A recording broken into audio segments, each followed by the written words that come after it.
കേരളത്തിൽ ലോക്സഭാ തെരഞ്ഞെടുപ്പ് 2024 വോട്ടെടുപ്പ് നടക്കാൻ 2 ദിവസം മാത്രമാണ് ഇനി അവശേഷിക്കുന്നത്. പോളിംഗിനായി ബൂത്തുകളിൽ എല്ലാ സൗകര്യങ്ങളും ഒരുക്കിയിട്ടുള്ളതായി സംസ്ഥാനത്തെ മുഖ്യ തെരഞ്ഞെടുപ്പ് ഓഫീസർ സഞ്ജയ് കൗൾ വ്യക്തമാക്കി. എല്ലാ വോട്ടർമാരെയും പോളിംഗ് ബൂത്തിലേക്ക് അദ്ദേഹം സ്വാഗതം ചെയ്തു. ഇത് ജനാധിപത്യത്തിന്റെ ഉത്സവമാണ്. 2024 ഏപ്രിൽ 26 കേരളം പോളിംഗ് ബൂത്തിലെത്തുകയാണ്. 25,229 വോട്ടിംഗ് സ്റ്റേഷനുകളാണ് സംസ്ഥാനത്തുള്ളത്. ചൂടിനെ പ്രതിരോധിക്കാൻ സംവിധാനങ്ങൾ പോളിംഗ് ബൂത്തുകളിൽ ഒരുക്കിയിട്ടുണ്ട്. വോട്ടർമാർക്ക് ക്യൂവിൽ കാത്തിരിക്കാൻ തണൽ സൗകര്യങ്ങൾ ഒരുക്കിയിട്ടുണ്ട്. മഴ പെയ്താലും വോട്ടർമാർ ബുദ്ധിമുട്ടേണ്ടി വരില്ല. ടോയ്ലറ്റ്, കുടിവെള്ള സൗകര്യം, മുതിർന്ന പൗരന്മാർക്ക് പ്രത്യേക ക്യൂ, ഭിന്നശേഷിക്കാർക്ക് ഉപയോഗിക്കാൻ വീൽ ചെയർ അടക്കമുള്ള സൗകര്യങ്ങൾ എന്നിവയുണ്ടാകും. വോട്ടർ പട്ടികയിൽ പേരുണ്ടെങ്കിൽ 13 തിരിച്ചറിയൽ രേഖ വഴി വോട്ട് രേഖപ്പെടുത്താം.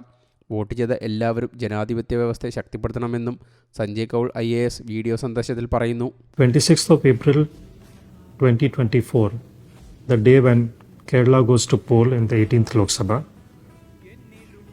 we have 25,229 voting booths, polling locations, which are waiting for you to come and cast your vote.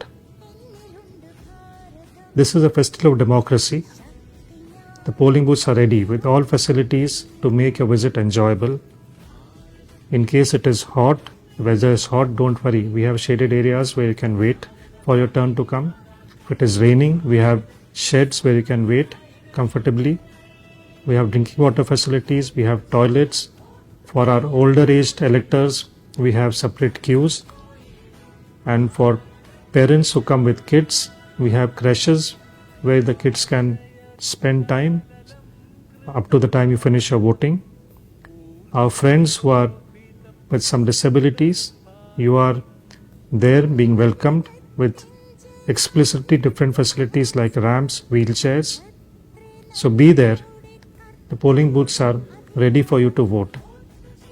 If by any chance you have misplaced your electoral ID card or have not yet received it, do not worry.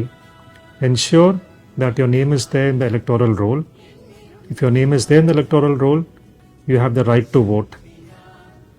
There are 12 prescribed documents, government IDs like passport, driving license, ration cards, etc., photo IDs, which you can bring along so that it proves identity and your name is there, you can vote. So upholding democracy, the democratic values of the country, it lies on your shoulders. It is for you to decide your future as well as the future of your country by being part of deciding what the leadership of this great country should be. It is my personal appeal that all of you exercise your right and take part in making India the great democracy that it is. Please come out in large numbers with you, with your families, with your friends on 26th of April 2024 and cast your vote. Vote ചെയ്യാൻ ഉപയോഗിക്കാവുന്ന തിരിച്ചറിയൽ രേഖകൾ ഇവയൊക്കെയാണ്. 1 voter ID card, 2 Aadhaar card, 3 MNREGA തൊഴിൽ card, 4 bank, post office നൽകുന്ന photo സഹിതമുള്ള പാസ്ബുക്കുകൾ, 5 തൊഴിൽ മന്ത്രാലയത്തിൻ്റെ ആരോഗ്യ insurance smart card, 6 driving licence, 7 PAN card, 8 ദേശീയ ജനസംഖ്യാ രജിസ്റ്ററിന് കീഴിൽ രജിസ്ട്രാർ ജനറൽ ഓഫ് ഇന്ത്യ നൽകുന്ന smart card, 9 Indian passport, 10 photo സഹിതമുള്ള പെൻഷൻ രേഖ, 11 കേന്ദ്ര സംസ്ഥാന ജീവനക്കാർ, പൊതുമേഖലാ സ്ഥാപനങ്ങൾ, പബ്ലിക് ലിമിറ്റഡ് കമ്പനി എന്നിവയിലെ ജീവനക്കാർ എന്നിവർ നൽകുന്ന ഫോട്ടോ പതിച്ച ID കാർഡ്, 12 പാർലമെൻറ്റ് അംഗങ്ങൾ, നിയമസഭയിലെ അംഗങ്ങൾ, ലെജിസ്ലേറ്റീവ് കൗൺസിൽ അംഗങ്ങൾ എന്നിവർ നൽകുന്ന ഔദ്യോഗിക തിരിച്ചറിയൽ കാർഡുകൾ, 13 ഭിന്നശേഷി തിരിച്ചറിയൽ കാർഡ് എന്നിവ ഉപയോഗിച്ചും വോട്ടുകൾ രേഖപ്പെടുത്താം.